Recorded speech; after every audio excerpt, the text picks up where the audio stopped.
Stories is essentially if you talk about people having done or said something to other people. And when you think about this, essentially we're talking about gossip. Hmm. To tell a story is to gossip a little bit. Yes, of course, you can have the arc of tension, the protagonist, the antagonist, the hero's journey, all of this stuff. But this is for the context of business and product. This is a bit of overkill. If you can do it, it's great. You will be awesome. But you can still be awesome without having to go through this excruciating learning curve. Welcome to the Product Agility Podcast, the missing link between agile and product.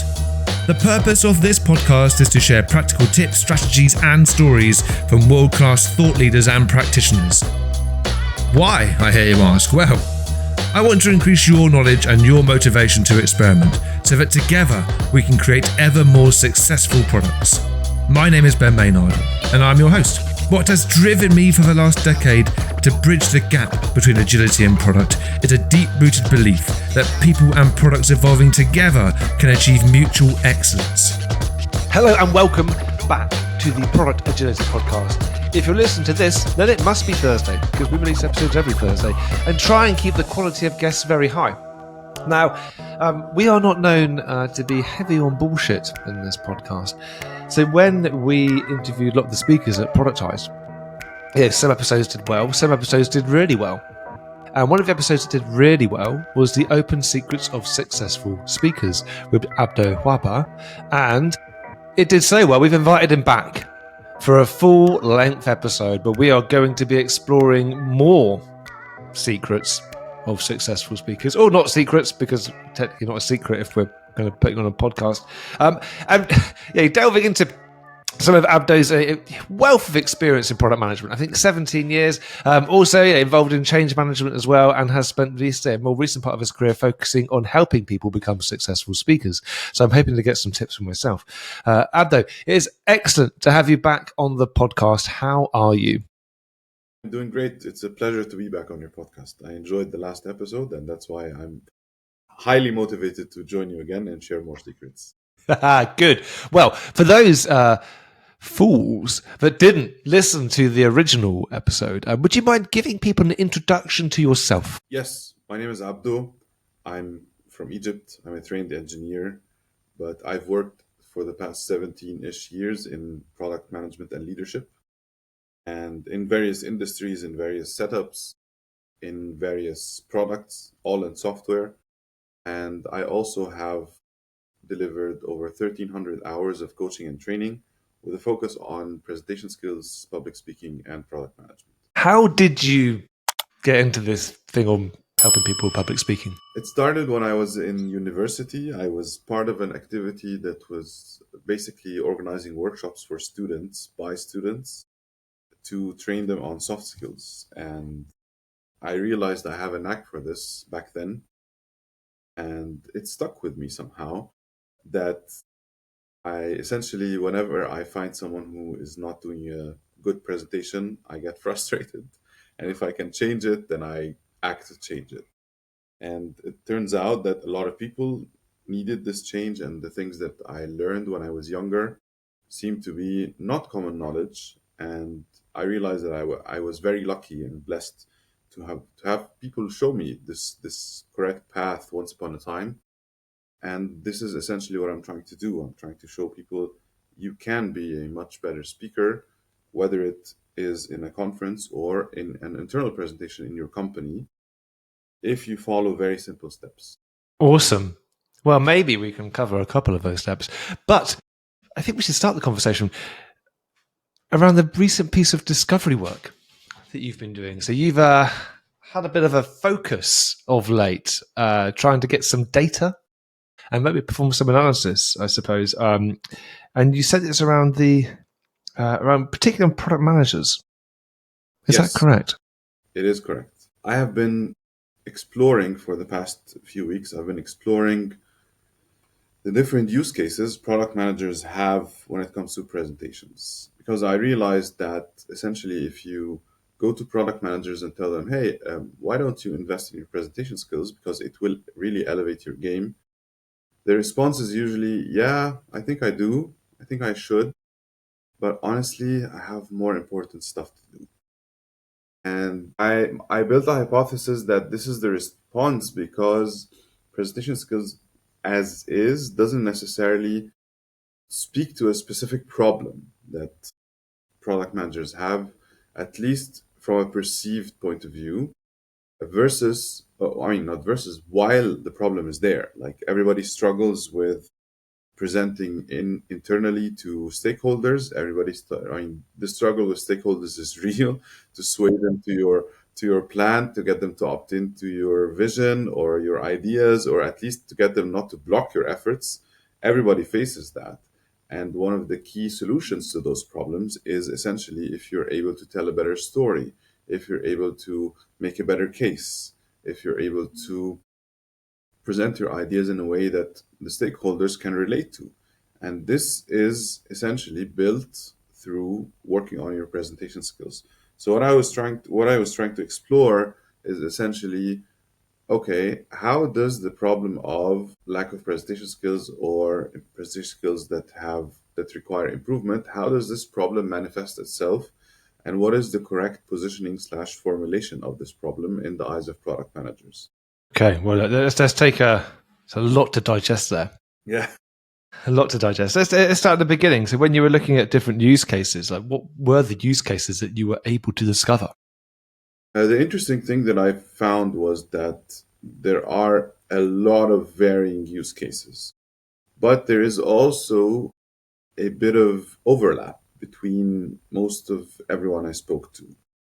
For instance, the overlap is always with speaking to stakeholders or pitching to top management or presenting in an all hands or a town hall or a company wide meeting, talking about whatever, be it roadmap, be it updates, be it change, be it whatever, you know. And those are the biggest three overlapping positions. Obviously, there is the daily rituals, if you know, for juniors or for people who are more tactical, talking to the sprint planning or sprint reviews or retros or sharing discovery results or analysis results and so on. Those are also there. But the ones that I was asking also to have had the highest stakes were usually the former ones, meaning pitching to stakeholders to get their support and or to get to remove their blockers, or pitching to top management or presenting a new strategy and so on. And those use cases seem to be consistent throughout most product professionals, Mm-hmm. regardless whether they are leaders or individual contributors. And one of the things that I learned was it is always, I mean, when it comes to juniors or people who haven't been doing this for a while, the struggle is usually that it is not easy to figure out how to distill the information that I want to say to the audience in a way that makes them understand and digest it and act upon it. Okay, so they've got the information. People just are struggling with finding ways to formulate that and have Yes. people engage with it. Yes. And this is something that is not specific to product managers or product people. This is something that I find also quite universal.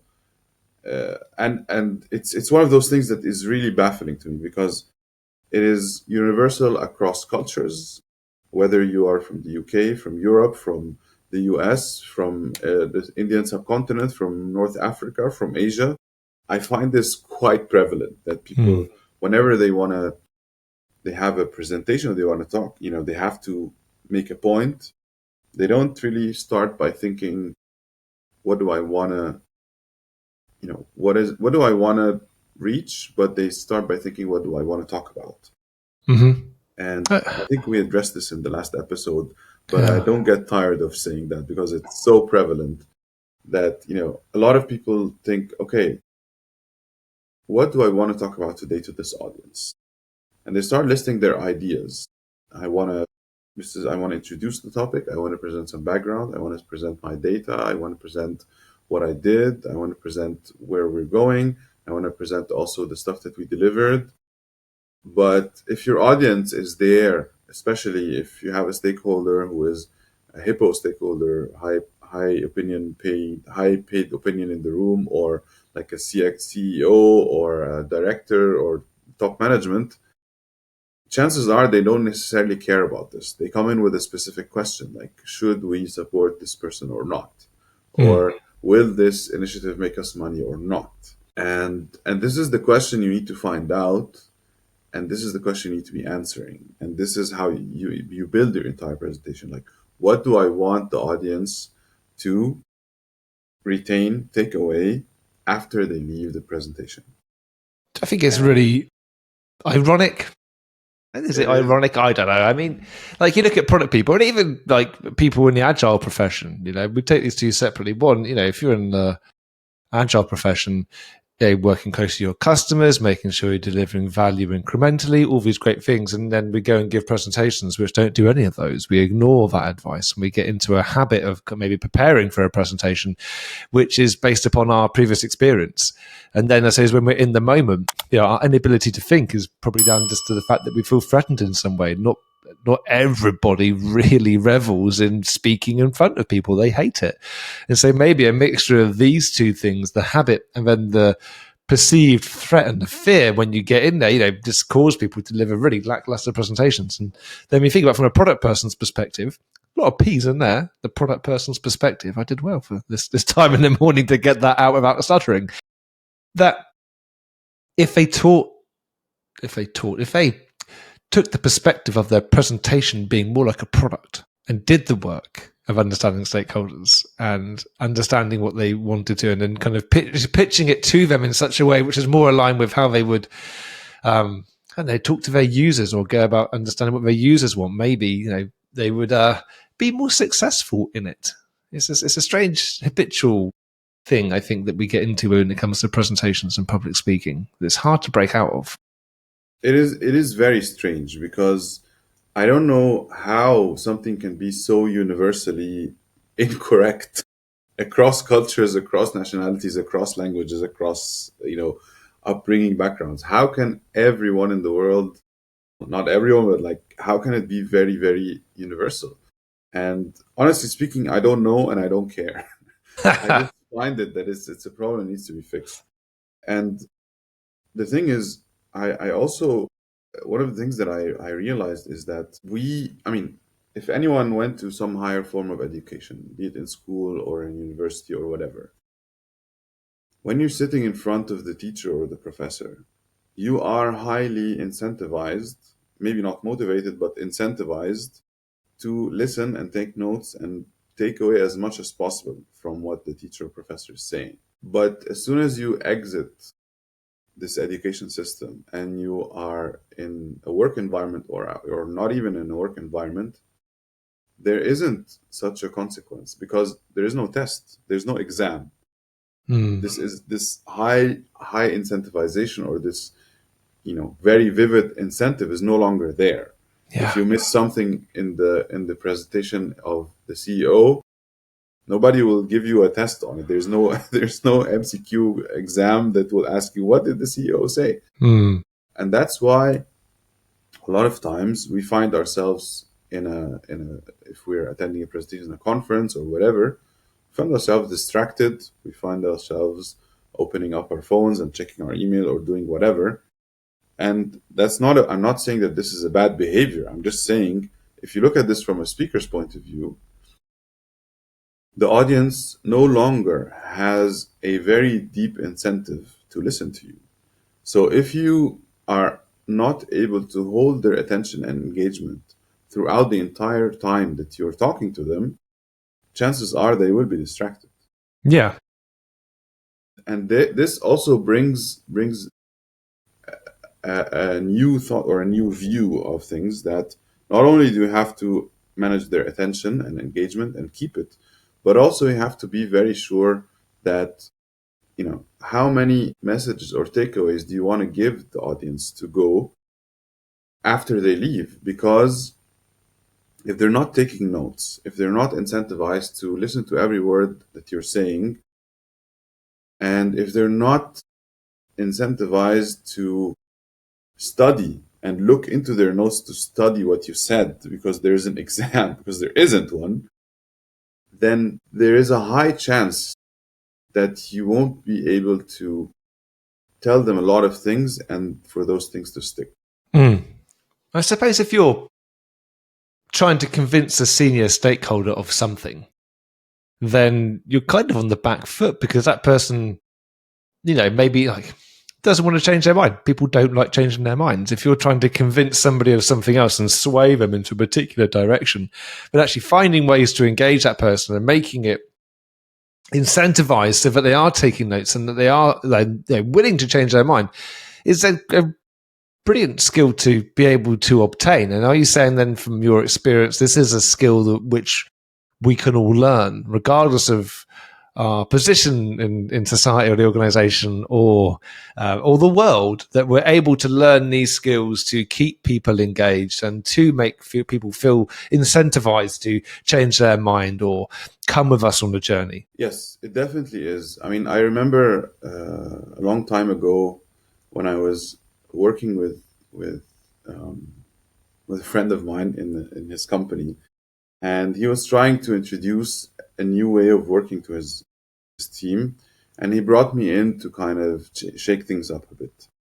And I sat down with him and said, "Okay, how are you gonna introduce this to the team?" He said, "Yeah, I'm gonna talk to them about, okay, here, this is what we're doing, this is where we're going to, and this is what's gonna change, and this is how we're gonna do things in the future, and so on and so forth." And I was like, "Okay, logically speaking, this is all sound. But what exactly do you expect them to do after you tell them all of this?" And he was like, "Yeah, I want them to essentially follow the new path to, there's a new sheriff in town and I want them to figure this out." Okay. Have you, I mean, you've been doing this for a long time, my dear friend, and I'm pretty sure you tried this before, otherwise you wouldn't have recommended it, right? He said, "Yeah." Okay. "Has it ever worked in the past?" He said, "Well, I mean, it does work." Okay. "Have you ever seen the change happen immediately after you do this presentation?" He said, "Honestly, no." "Okay, then what have you observed?" I said, "Yeah, a lot of questions, and chances are in a few days afterwards, everybody didn't really remember what I was trying to say." And okay, that's a very good start. Let's sit down and try to figure out why this happens. And when we went through his presentation, I mean, to me it was a bit obvious, but I went through it with him, and we realized together that he's trying to deliver so much information in one go, when his message essentially was, "Hey guys, there's a change happening. Either you jump on the bandwagon or not, or you're out." And when we worked together to kind of narrow down this message and his presentation to deliver this message, we had to cut away a lot of stuff because it was just distracting. Like, he wanted to say, "Okay, this is the history, this is how much it happened in the past, this is how much is going to happen in the future, and this is the future of the company, and this is going to be, here are the different changes that will happen in the organization." And it's like, okay, if you speak to everyone about all the changes that you expect to happen, somebody will have a heart attack.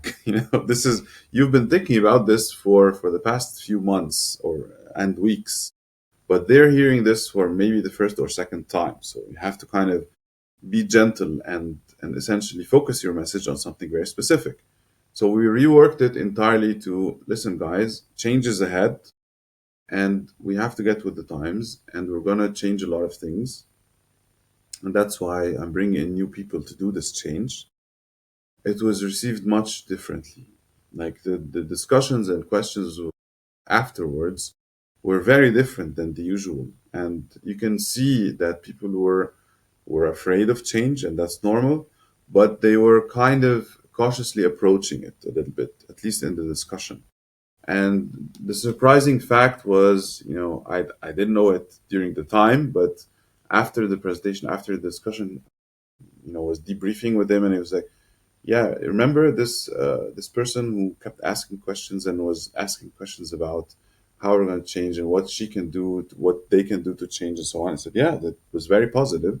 He said, this person was usually the person who was most resistant to this kind of change.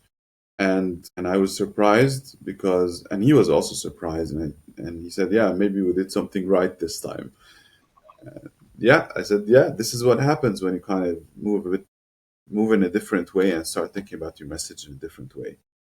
But I think that's the challenge, isn't it? I think we all approach it logically, and maybe that's why it's so prevalent in many people that you engage with, is that we approach these things in a very logical fashion and think that logic will out, when actually it's much more emotive than that. And there's also an element here of being able to focus. You can follow through all the logical steps, but what's the one message? And in that instance, the one message being, we are changing, you are either coming with us or you're not.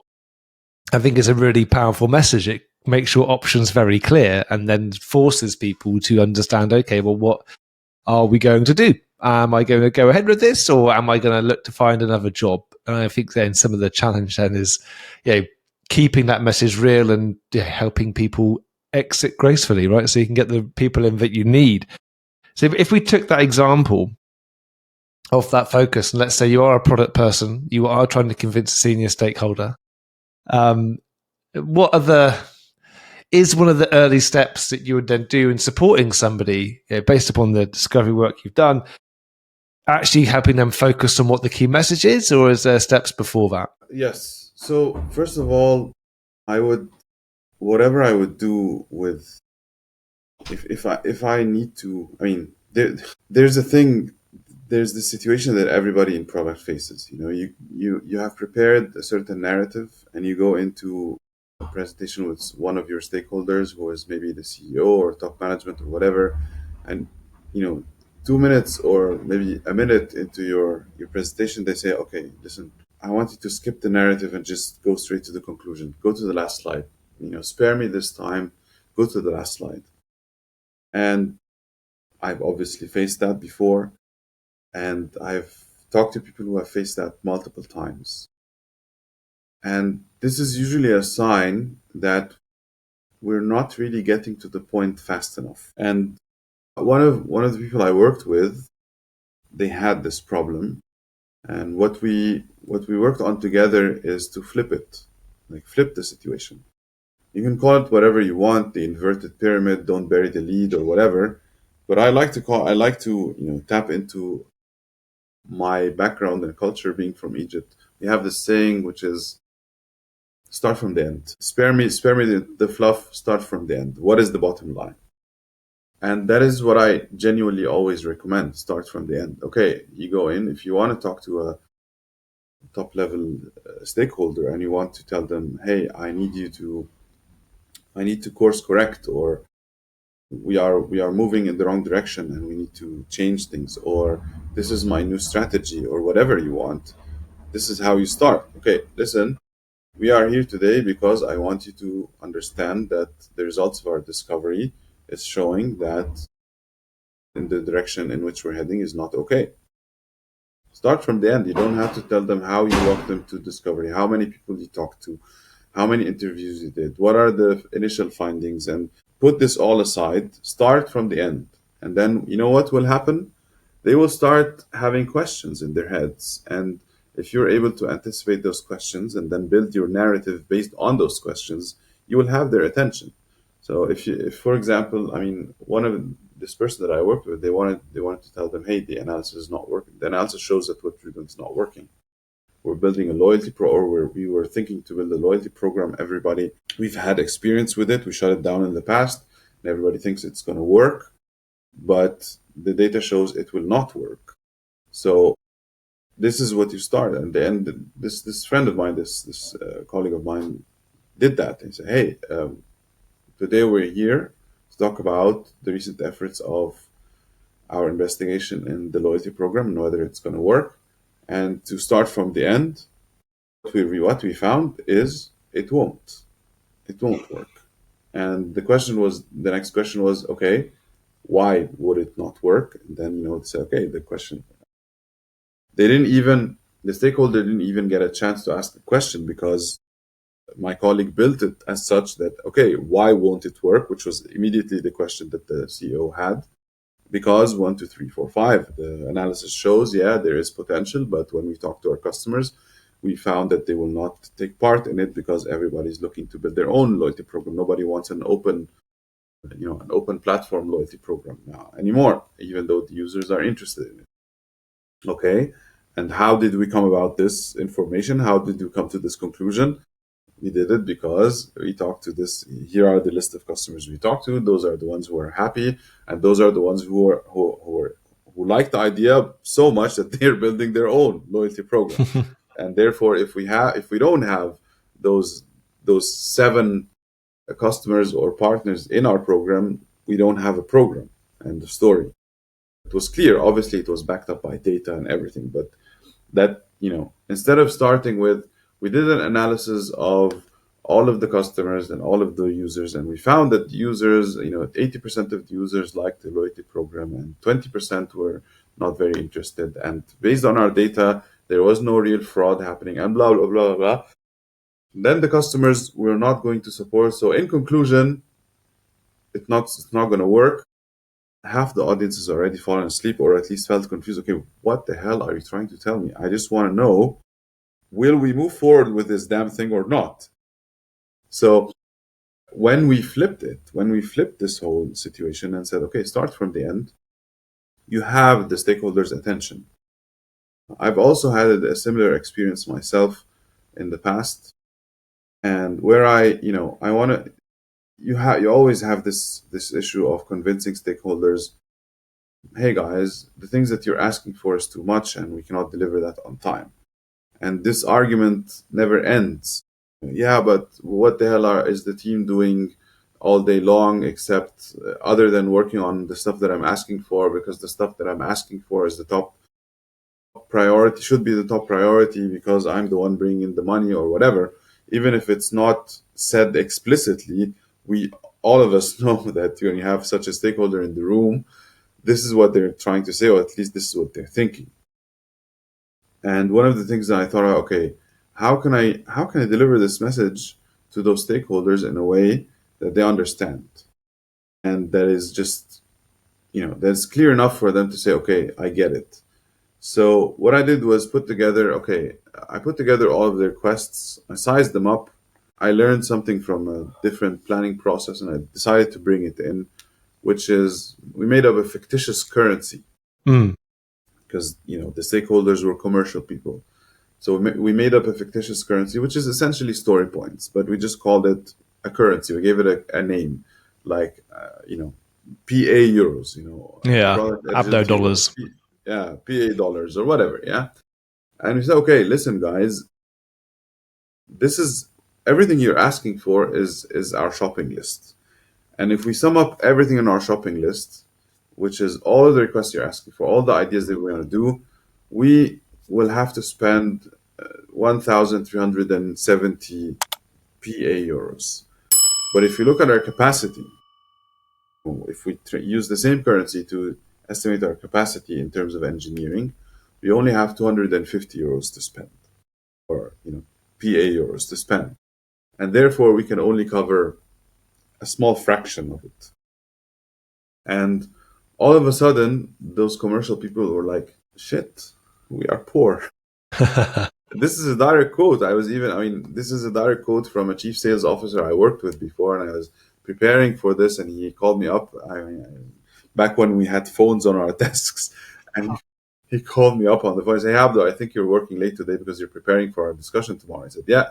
And he said, yeah, okay, how much do we get to spend on our shopping list? And I said, yeah, you get 30 PA euros. And it's like, holy shit. I thought I would have 250 or something only for me. And I was like, no, that's all of us have 150 PA euros to spend. He's like, holy shit, Abdo, we are poor. I said, yes, we are poor. Finally, I was thank you, God, Allah, everything, finally it came across. And this is, you have to speak their language. You have to think about, okay, what's in it for them? How do they understand this? They understand money. Okay, let's make it into money. So if I just dissect that for a moment, so we were Yes. saying about kind of starting with the end, basically starting with the end in mind and kind of working backwards and maybe starting with the punchline rather than the Yes. build up to the joke and then kind of working back and dissecting it. And then what was interesting about the second little story you shared with us then is that one, there was a certain degree of preparation work you were doing before it, which wasn't working on some slides. It was actually coming up with some form of activity to engage people. And you're having conversations with the people who are going to be present in that session, like prior to it. So from that, can we infer that it's okay to find different ways to engage people based upon their lived experience, based upon their context, and that just rocking up with a fancy looking deck and maybe starting with the impact and working backwards sometimes won't cut the mustard, and that we need to find more ways to engage the audience than just telling them a nice story and showing them some slides. It's not okay. It is absolutely mandatory. It's not just okay. I mean, like I said, if you don't hold the attention of your audience for the entire time they're listening to you and they're with you in the room, you lose them. And if you lose them, then your message will not come across. Mm. I was speaking to, I had a bit of coaching sessions in the last few weeks. And one of the people I was talking to was preparing a presentation for an event. You know when a company does an event to kind of show off their stuff and invite their stakeholders and customers and partners and whatnot. And the thing is, what this person really prepared a very nice presentation. The content was there. The script was awesome, or the stuff that they said was awesome. The information was very crisp to the point and everything. But the thing that was missing was essentially why should I care? Why? Okay, this is interesting stuff, but why should I care about it? Me being in the audience. And if you don't think about your audience from the starting point, this is what happens. You might have a very clear set of information that you're talking about. You might be very concise in everything you wrote. You might have very clean slides on how you're working. But if you don't tell the audience why they should care, and very early, why should they care that you're a good product manager or that you have a strong product organization, which was the message that this person was trying to deliver. If you don't tell them why they should care and why this is important for them, you have almost lost them. Or at least you're sitting in front of an audience who's kind of watching a YouTube video about raccoons, and they might be interested in raccoons, or they might be naturally curious, and that's why they're listening to you, because they're learning something new. But this is not the majority of people. This is an absolute minority. And you don't go on stage to speak to the minority of your audience. You want to cover most of them. And therefore, you have to explicitly tell them why this is important for them. Why is it important for the stakeholders to understand that we, as a product organization, are effective and efficient in delivering stuff for them? It's essentially because, well, remember the situation in the past where I don't want to reveal a lot of information because I'm not supposed to, but no buts period, so I'll be a bit vague, but let's put it this way. Hey audience, remember when we had those big crashes in the last 2 years? Recovering from them, and this is something everybody faces every once in a while, recovering from them took us 5 days. When we changed our process, first of all, we changed it that those crashes don't happen, and also that you don't have to wait for us 5 days to recover. You only have to wait half a day or a few hours for us to recover. This is something, okay, if you're in the audience and you have no idea what tech and product is, but you understand when your product is not working. Yeah. And if you tell them, hey, our way of working ensures that our product is working and that your business goes on a business as usual without interruptions. Okay, they can understand that. When obviously another thing that this person had in their narrative was, remember, something that we introduced together was a story, and they told me, hey, there's this very specific story with a customer and a partner where there was a bit of confusion of whose responsibility was what in a very specific functionality. Who was responsible for creating the demand and who's responsible for creating the supply in this very specific platform. Who delivers the data and who does the analysis and consumes the data. And the problem was there was a bit of confusion there because the partner and the customer would in different contexts they would switch roles. When you're, for example, when you're working in user generated content, if you were posting videos on YouTube, sometimes you are the creator, but sometimes you're also the viewer. Similar to this analogy, but imagine this with institutions, not just with individual persons. And this unclarity in the situation was solved by the product team sitting down, analyzing the problem, understanding, talking to all of the partners, all of the users, all of the customers, and figuring out the different use cases. So this person who was doing the presentation was also saying, hey, we also do a lot of discovery. And this was a perfect story to tell. Hey, remember, guys, when we had this confusion and the functionality was built in a very weird way that was confusing you when you were trying to, deliver material, deliver the data, and also consuming the data. Through discovery, we managed to iron this out, and now it's super clear. And the audience obviously understood, oh, yeah, this is very clear, and we understand it. And yeah, thank you very much. We love how you work. And this is the thing. If you are clear on what you're trying to communicate, and you think from the audience's point of view, and you also tell stories, telling stories is one of those things that's highly underrated. And I have this impression or feeling that it is a bit frowned upon. It feels like you're in how do you call it in English? Fairy tale hour. You're telling a bedtime story. You're not. Yeah. It's stories. When stories is essentially if you talk about people having done or said something to other people. And when you think about this, essentially we're talking about gossip. To tell a story is to gossip a little bit. Yes, of course, you can have the arc of tension, the protagonist, the antagonist, the hero's journey, all of this stuff. But this is for the context of business and product. This is a bit of overkill. If you can do it, it's great. You'll be awesome. But you can still be awesome without having to go through this excruciating learning curve. And this is by cutting through the chase and thinking gossip. Human beings we are hardwired to be extremely interested in gossip for whatever reason. I don't know. Maybe it's evolution. It doesn't really matter. But fact is, there are multiple billion-dollar, euro, pound industries in the world that are entirely based in gossip. Think news, think celebrity gossip. All of those. Too much. If you watch football, all of those analysis studios talking about who did what and how they played and whatnot. This is all gossip. And this is very engaging for human beings.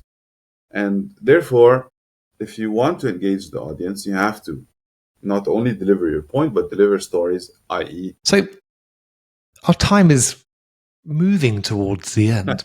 And what I'm wondering is if I'm in a situation where I am delivering a message to key stakeholders, senior stakeholders, trying to sway them towards something that I would like, and I want to get their opinion on, want to get their alignment on, and I've taken on board some of your advice. I've done some storytelling. I've started with the end. I'm looking to keep them engaged every step of the way, and then all of a sudden, I just kind of realised that I've lost them, but I don't really know why. But in the moment, right then and there, I feel like I've lost them.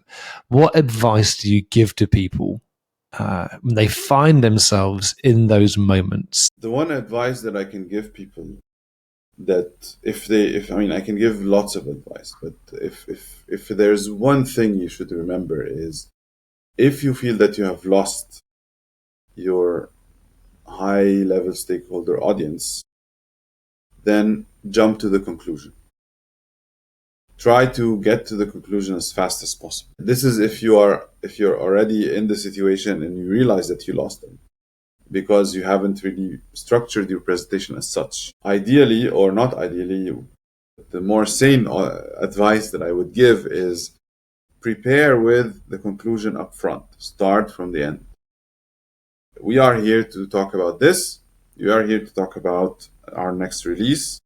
And I'm here to tell you that we will not make it, or we will make it on time, or the requests that you have, the CEO wants to put in our roadmap. We analyzed it. Here's why it's going to work, or here's what it will work, and here is why, or it will not work, and here's why. Yeah, this is essentially the essence of talking to high-level stakeholders. They don't have a lot of time. They don't have a lot of attention, like all people, and they are especially focused on the questions in their head.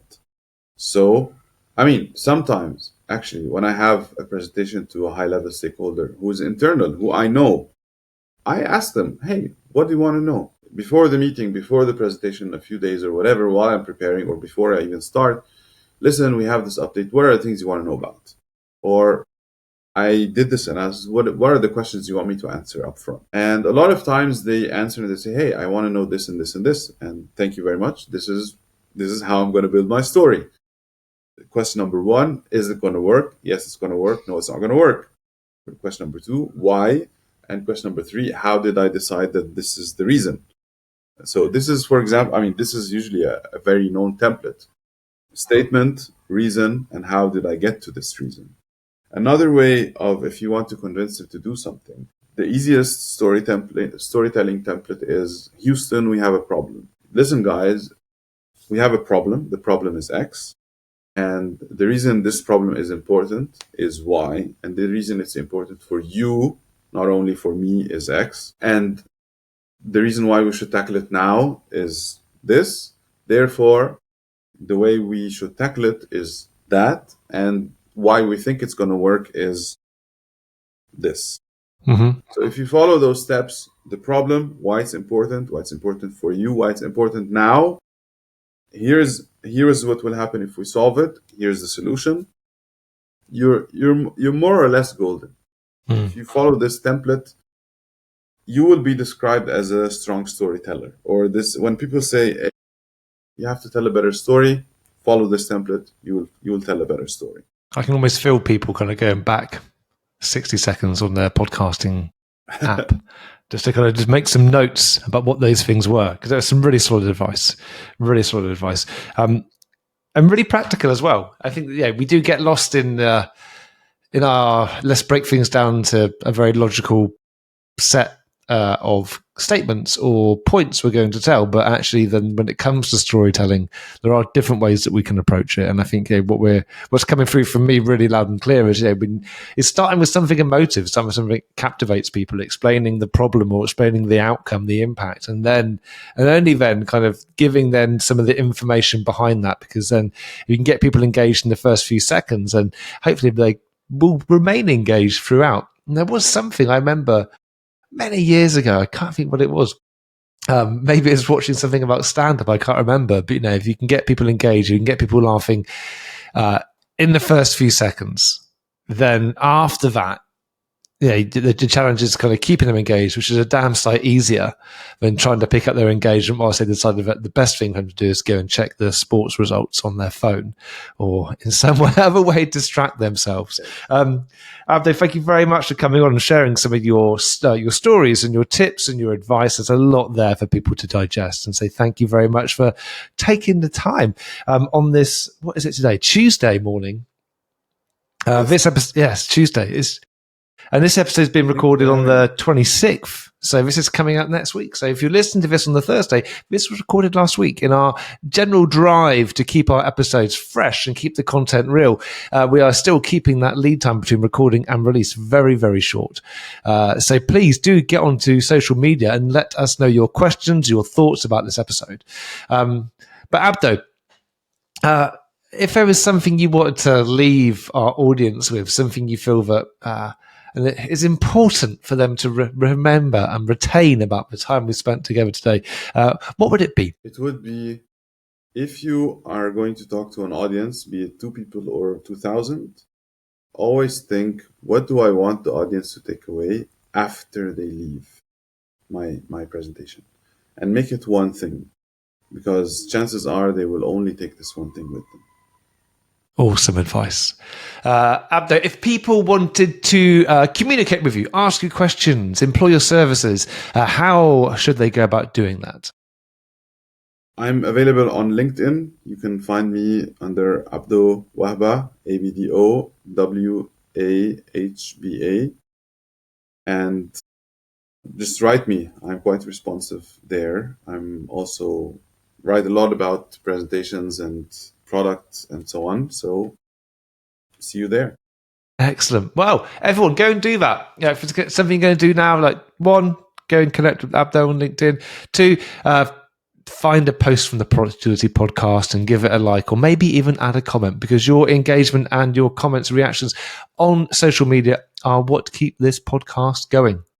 So thank you very much, everyone, for listening, for going onto social media, for connecting with Abdo. Abdo, thank you very much for coming along and sharing all of your wisdom with all of us. We will be back again next Thursday for more fantastic content from another fantastic person. So we look forward to giving you something valuable then. Thank you, everybody.